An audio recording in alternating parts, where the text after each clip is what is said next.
ખેડૂત મિત્રોને હાલમાં જે નુકસાન થયું છે એમની ખેતીવાડીમાં એના માટે સરકાર સહાય આપી રહી છે। નમસ્કાર મિત્રો, હું છું નયન અને આજે આ વિડીયોમાં આપણે જોવાના છે કે હાલની જે પરિસ્થિતિ સર્જાઈ હતી તે ખેડૂત મિત્રોને જે વરસાદના કારણે નુકસાન થયું છે, ખેતરમાં પૂર આવ્યું છે અને પાણી ભરાઈ ગયું છે અને જે નુકસાન થયું છે એના માટે સરકાર એક સહાય આપી રહી છે।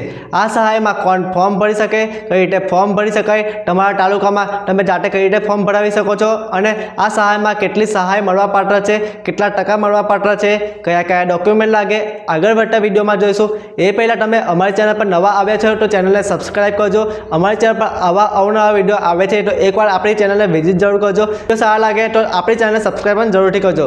ચાલો હવે જોઈએ આ સહાયમાં કોણ ફોર્મ ભરી શકે છે।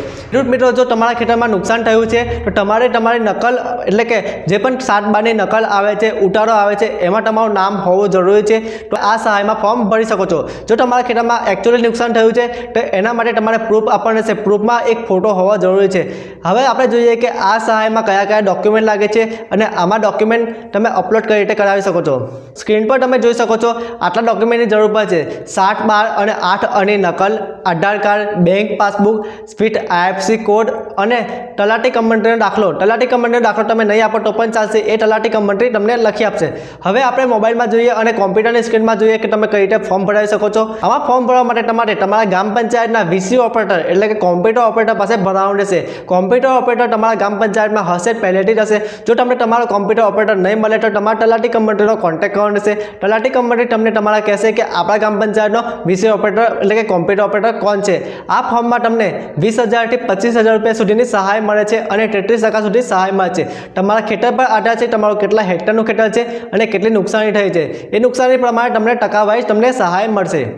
ગ્રામ પંચાયતનો જે VC ઓપરેટર એટલે કે કોમ્પ્યુટર ઓપરેટર હશે એ અહીંયા કૃષિ સહાયની વેબસાઇટ છે તે સર્ચ કરશે। અહીંયા તમે એમને ખબર ના હોય તો તમે આ નામની વેબસાઇટ, કૃષિ સહાય નામની વેબસાઇટ સર્ચ કરાવી શકો છો।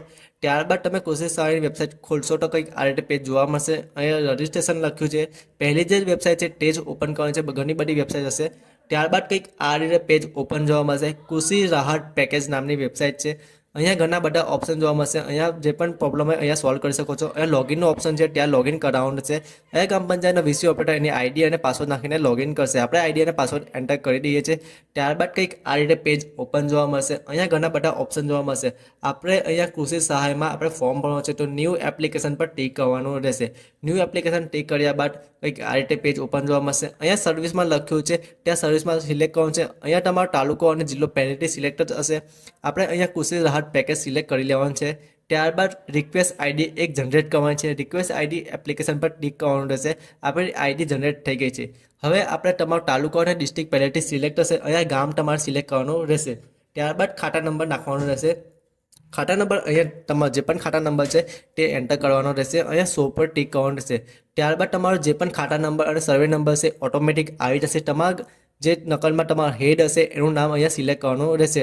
ત્યારબાદ અહીંયા તમે હેડ સિલેક્ટ કરશો અને નેક્સ્ટ પર ટિક કરવાનું રહેશે। ત્યારબાદ તમારા ડેટા સક્સેસફુલ થઈ જશે। હવે આપણે ખાતેદારની ડિટેલ બધી એન્ટર કરવાની છે। અહીંયા કેટેગરી લખી છે, કેટેગરીમાં તમારે જે પણ કેટેગરી આવે તે સિલેક્ટ કરવાની રહેશે। મોબાઈલ નંબર, ઈમેલ ID લખવાનું રહેશે। અહીંયા આધાર કાર્ડમાં જે પણ નામ છે, આધાર કાર્ડમાં તમારે ઇંગ્લિશમાં જેવું નામ છે એવું લખવાનું રહેશે। જેન્ડરમાં સિલેક્ટ કરી, જેન્ડર સિલેક્ટ કરવાનું છે, ડેટ ઓફ બર્થ સિલેક્ટ કરવાનું છે। અહીંયા આધાર કાર્ડ નંબર એન્ટર કરવાનો રહેશે। આધાર કાર્ડ નંબર વેરીફાઈ કરવાનો રહેશે। ત્યારબાદ તમારે ખાતેદારમાં જે પણ ઇંગ્લિશમાં નામ છે ઇંગ્લિશમાં લખવાનું રહેશે। ફાધર નેમ લખવાનું રહેશે। તમારો એરિયા કેટલો છે એ ઓટોમેટિક આવી જશે, લખવાની જરૂર નહીં પડે।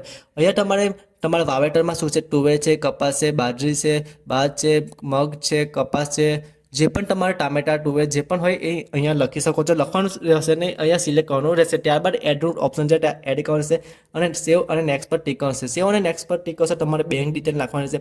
હાલ આપણે આ ફોર્મ નથી ભર્યું એટલે બેંક ડિટેલ નાખવાનો ઓપ્શન નહીં આવે, પરંતુ તમે આ બધી ડિટેલ નાખશો તો તમારે બેંક ડિટેલ નાખવાની રહેશે। બેંક ડિટેલ નાખ્યા બાદ તમારે બધી એપ્લિકેશન સબમિટ કરવાની રહેશે અને બધા રિપોર્ટ તમારે એ તલાટી કંપનીને સબમિટ કરવાના રહેશે। આ રીતે તમે ફોર્મ ભરી શકો છો। વિડીયો સારો લાગ્યો તો વિડીયોને લાઈક કરજો, ચેનલ પર નવા આવ્યા છો ચેનલને સબસ્ક્રાઇબ કરજો અને આપણે કોમેન્ટ બોક્સ ઓપન છે, કોઈ પણ સમસ્યા જણાય તો આપણે કોમેન્ટ બોક્સમાં કોમેન્ટ કરજો।